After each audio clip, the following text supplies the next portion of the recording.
이 김기춘의 경력 중에 우리가 확실하게 인지하고 가셔야 될 게요.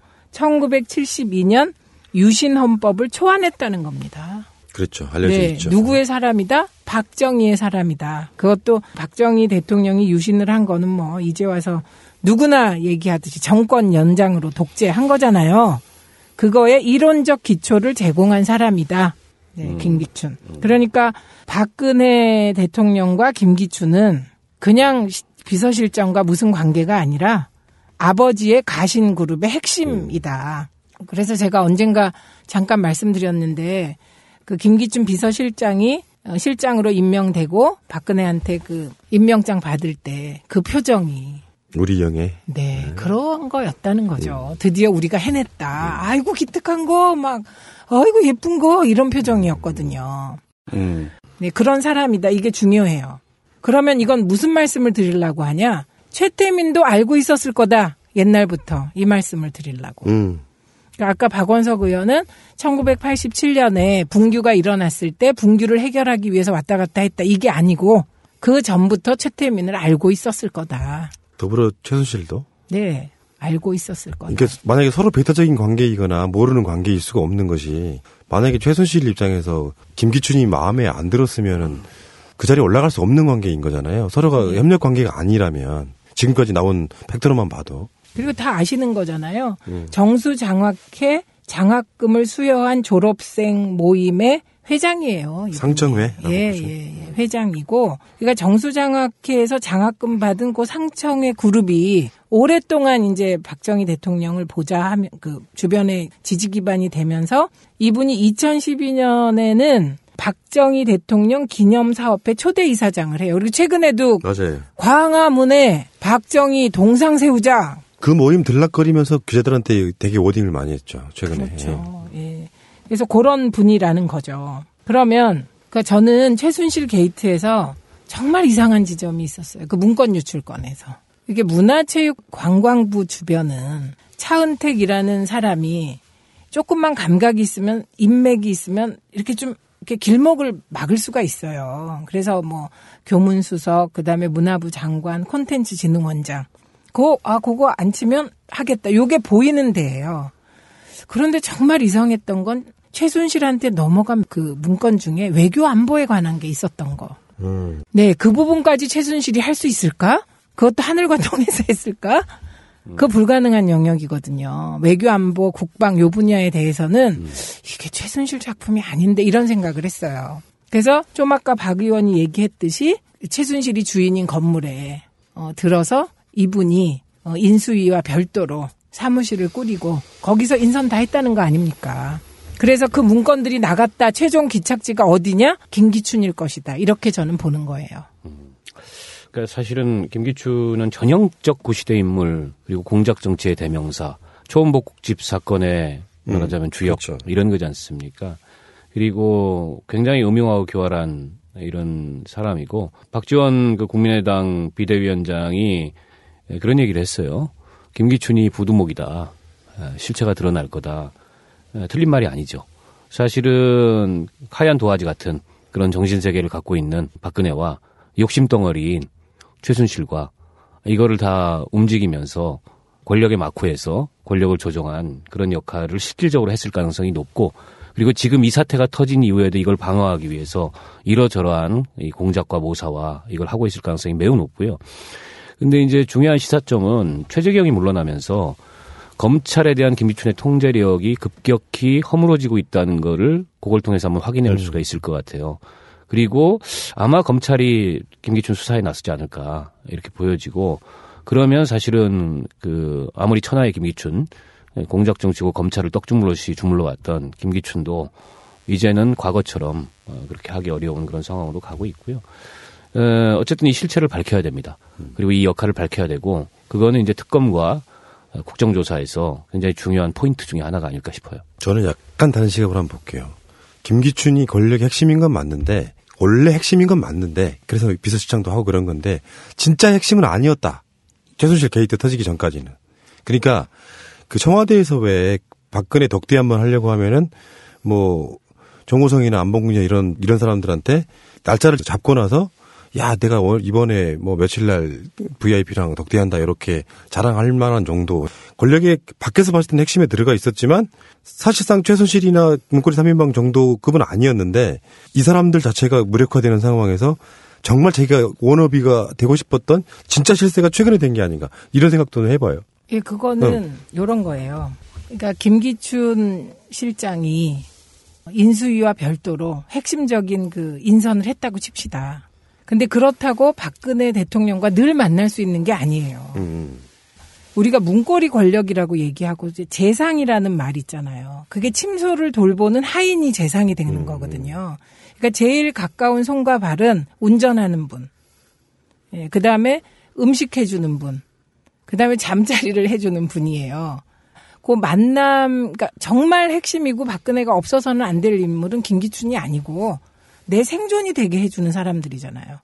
그래서 저는 요게 어떤 때는 박근혜가 필요하면 김기춘에게 의존하고 그러나 대부분의 일상은 문고리 3인방 특히 최순실한테 의존했다고 봐요. 요거를 제가 어디서 이제 우리 푸나님한테 동의를 하냐면 세월호 7시간 있죠. 그렇죠. 세월호 7시간이 이렇게 복잡한 게 다 운영위에 출석한 김기춘의 그 대답 때문이었어요. 그게 두 가지 때문이었는데 하나는 세월호 7시간, 그 세월호가 터진 날 박근혜 대통령을 처음 본 게 5시 15분에 중대본 방문할 때다. 요거. 본 적이 없다. 요거. 그다음에 또 하나는 대통령이 계신 곳은 어디든지 다 직무 공간이다. 요거예요. 요 두 개가 세월호 7시간을 실드 친 그 사람의 발언이었거든요. 근데 이게 지금까지 기조예요. 청와대에. 그런데 그 얘기 보시면 이 사람은 정말 그 7시간 동안 대통령 못 봤을 수도 있어요. 그 이어지는 보도가 뭐가 있었냐면 세월호 당일 대통령에 대한 보고를 정호성이 막았다. 이런 보도가 나왔어요. 그러니까 정호성은 진짜 문고리였던 거예요. 그러니까 대통령의 상황을 가장 잘 알고 있었다는 거죠. 그 순간 문고리 3인방보다는 김기춘 실장이 덜 실세였다. 그렇지. 그건 거리상으로 확실한 거예요. 네. 그래서 당일 만약에 김기춘이 5시 15분 전에 대통령하고 내가 직접 통화했다. 이 말 한마디였으면 이렇게까지 증폭이 안 될 상황이었어요. 그리고 문제를 이상하게 돌리고 꼬이게 만든 사람이에요. 세월호 7시간의 핵심 뭐냐면요. 그저께 일본에 지진이 왔잖아요. 쓰나미 올 수도 있다. 막 이렇게. 아베가 18분 만에 딱 보고받고 18분 만에 ABC를 지시해요. 3가지를. 그리고는 1시간이 못 돼서 기자회견을 해요. 이게 정상이고 여객기 납치됐을 때 프랑스 그다음에 독일 다 총리가요. 그냥 대통령하고 총리가 18분 만에 그리고 30분 만에 기자회견 했어요. 다.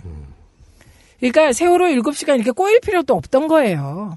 처음에 8시 55분에 신고되고 9시 5분에 YTN에 보도됐잖아요.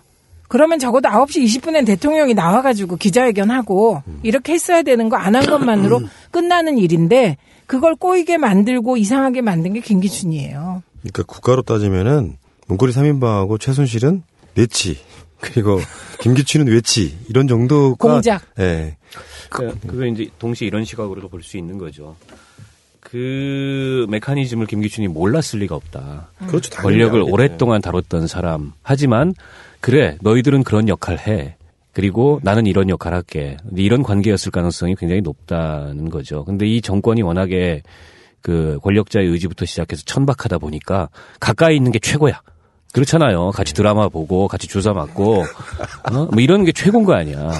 그러니까 그들이 실세가 되는 거죠. 그들이 능력이 있어서가 아니고 그런 거고. 근데 세월호 당일날 이런 보도도 있습니다. 박근혜는 끝까지 안 나오려고 그랬다. 그리고 사태의 심각성을 파악을 못했거나 심각하다고 생각하지 않았는데 돌아가는 걸 보니 심각하다. 이래가지고 설득을 했다는 거 아닙니까? 중대본에 나와야 된다. 그걸 김기춘이 했다는 거예요.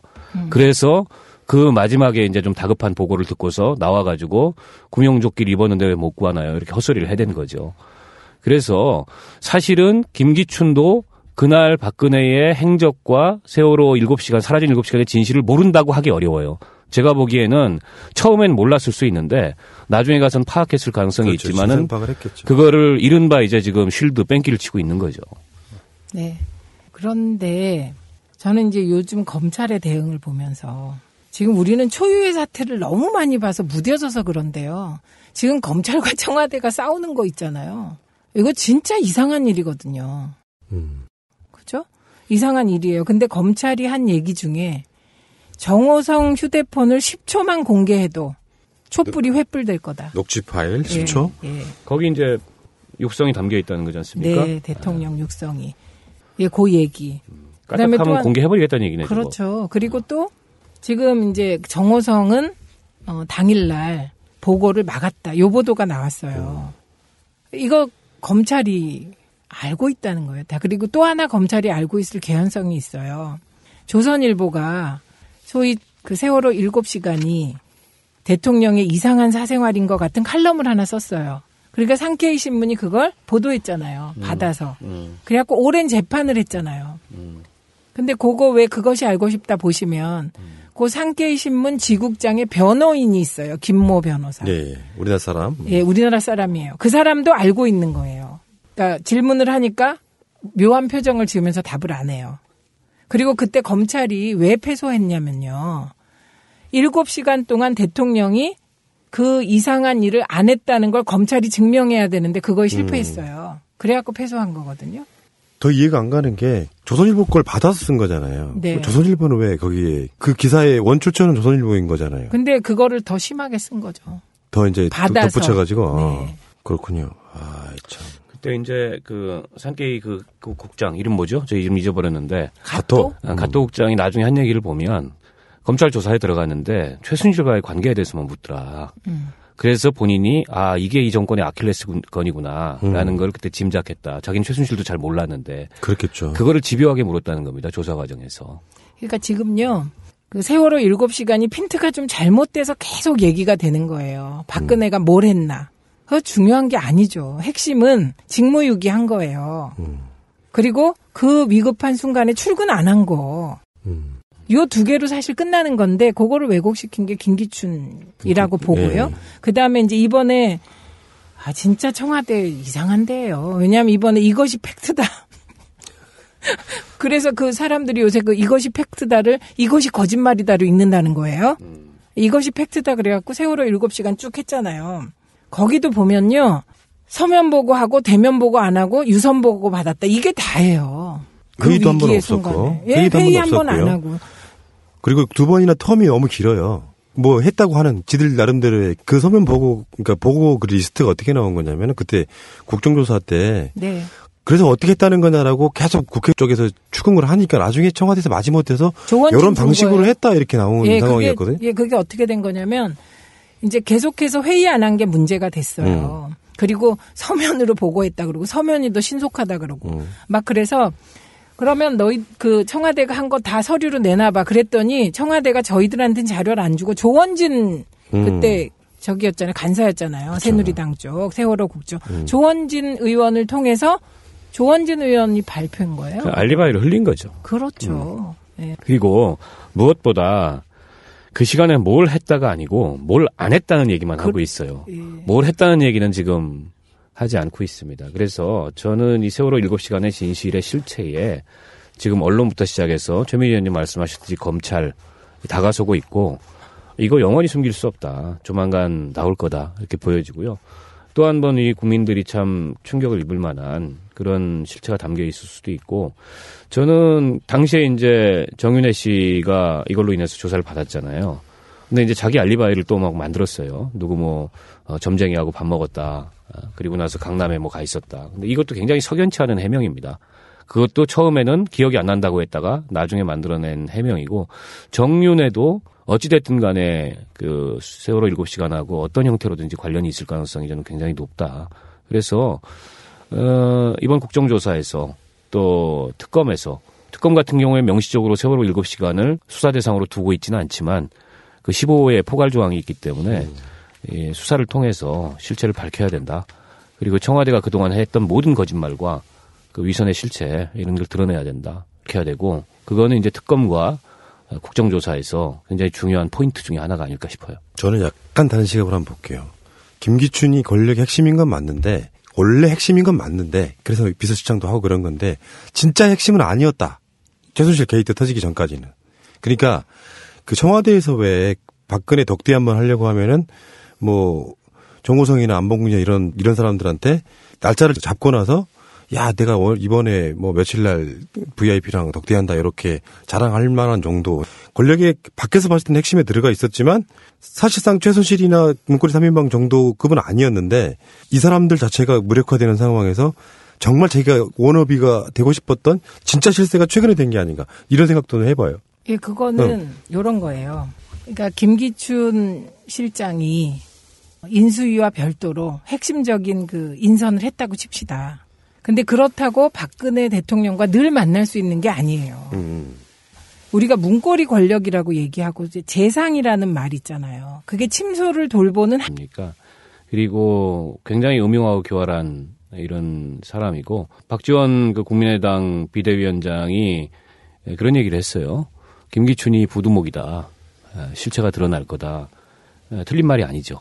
사실은 하얀 도화지 같은 그런 정신세계를 갖고 있는 박근혜와 욕심덩어리인 최순실과 이거를 다 움직이면서 권력의 마쿠에서 권력을 조정한 그런 역할을 실질적으로 했을 가능성이 높고 그리고 지금 이 사태가 터진 이후에도 이걸 방어하기 위해서 이러저러한 이 공작과 모사와 이걸 하고 있을 가능성이 매우 높고요. 근데 이제 중요한 시사점은 최재경이 물러나면서 검찰에 대한 김기춘의 통제력이 급격히 허물어지고 있다는 거를 그걸 통해서 한번 확인할 수가 있을 것 같아요. 그리고 아마 검찰이 김기춘 수사에 나서지 않을까 이렇게 보여지고 그러면 사실은 그 아무리 천하의 김기춘 공작 정치고 검찰을 떡주물러시 주물러 왔던 김기춘도 이제는 과거처럼 그렇게 하기 어려운 그런 상황으로 가고 있고요. 어쨌든 이 실체를 밝혀야 됩니다. 그리고 이 역할을 이 김기춘의 경력 중에 우리가 확실하게 인지하고 가셔야 될 게요. 1972년 유신헌법을 초안했다는 겁니다. 그렇죠. 알려져 있죠. 누구의 사람이다? 박정희의 사람이다. 그것도 박정희 대통령이 유신을 한 거는 뭐 이제 와서 누구나 얘기하듯이 정권 연장으로 독재한 거잖아요. 그거에 이론적 기초를 제공한 사람이다. 네, 김기춘. 그러니까 박근혜 대통령과 김기춘은 그냥 비서실장과 무슨 관계가 아니라 아버지의 가신그룹의 핵심이다. 그래서 제가 언젠가 잠깐 말씀드렸는데 그 김기춘 비서실장이 실장으로 임명되고 박근혜한테 그 임명장 받을 때 그 표정이 우리 영예. 네, 그런 거였다는 거죠. 드디어 우리가 해냈다. 아이고 기특한 거 막 아이고 예쁜 거 이런 표정이었거든요. 네, 그런 사람이다. 이게 중요해요. 그러면 이건 무슨 말씀을 드리려고 하냐? 최태민도 알고 있었을 거다. 옛날부터 이 말씀을 드리려고. 그러니까 아까 박원석 문건 유출건에서 이게 문화체육관광부 주변은 차은택이라는 사람이 조금만 감각이 있으면 인맥이 있으면 이렇게 좀 이렇게 길목을 막을 수가 있어요. 그래서 뭐 교문수석, 그다음에 문화부 장관, 콘텐츠진흥원장. 그거 안 치면 하겠다. 요게 보이는 데예요. 그런데 정말 이상했던 건 최순실한테 넘어간 그 문건 중에 외교 안보에 관한 게 있었던 거. 네, 그 부분까지 최순실이 할 수 있을까? 그것도 하늘과 통해서 했을까? 그 불가능한 영역이거든요. 외교 안보, 국방 요 분야에 대해서는 이게 최순실 작품이 아닌데 이런 생각을 했어요. 그래서 좀 아까 박 의원이 얘기했듯이 최순실이 주인인 건물에 들어서 이분이 인수위와 별도로 사무실을 꾸리고 거기서 인선 다 했다는 거 아닙니까? 그래서 그 문건들이 나갔다 최종 기착지가 어디냐? 김기춘일 것이다. 이렇게 저는 보는 거예요. 그러니까 사실은 김기춘은 전형적 구시대 인물 그리고 공작 정치의 대명사, 초원복국집 사건의 말하자면 주역 그렇죠. 이런 거지 않습니까? 는 1987년에 붕괴가 일어났을 때 붕괴를 해결하기 위해서 왔다 갔다 했다. 이게 아니고 그 전부터 최태민을 알고 있었을 거다. 더불어 최순실도? 네. 알고 있었을 거다. 그러니까 만약에 서로 배타적인 관계이거나 모르는 관계일 수가 없는 것이 만약에 최순실 입장에서 김기춘이 마음에 안 들었으면은 그 자리에 올라갈 수 없는 관계인 거잖아요. 서로가 협력 관계가 아니라면 지금까지 나온 팩트로만 봐도. 그리고 다 아시는 거잖아요. 정수장학회 장학금을 수여한 졸업생 모임의 회장이에요. 상정회? 예, 회장이고. 그러니까 정수장학회에서 장학금 받은 그 상청회 그룹이 오랫동안 이제 박정희 대통령을 보자 하면 그 주변에 지지 기반이 되면서 이분이 2012년에는 박정희 대통령 기념사업회 초대이사장을 해요. 그리고 최근에도 맞아요. 광화문에 박정희 동상 세우자 그 모임 들락거리면서 기자들한테 되게 워딩을 많이 했죠. 최근에. 그렇죠. 예. 그래서 그런 분이라는 거죠. 그러면 그러니까 저는 최순실 게이트에서 정말 이상한 지점이 있었어요.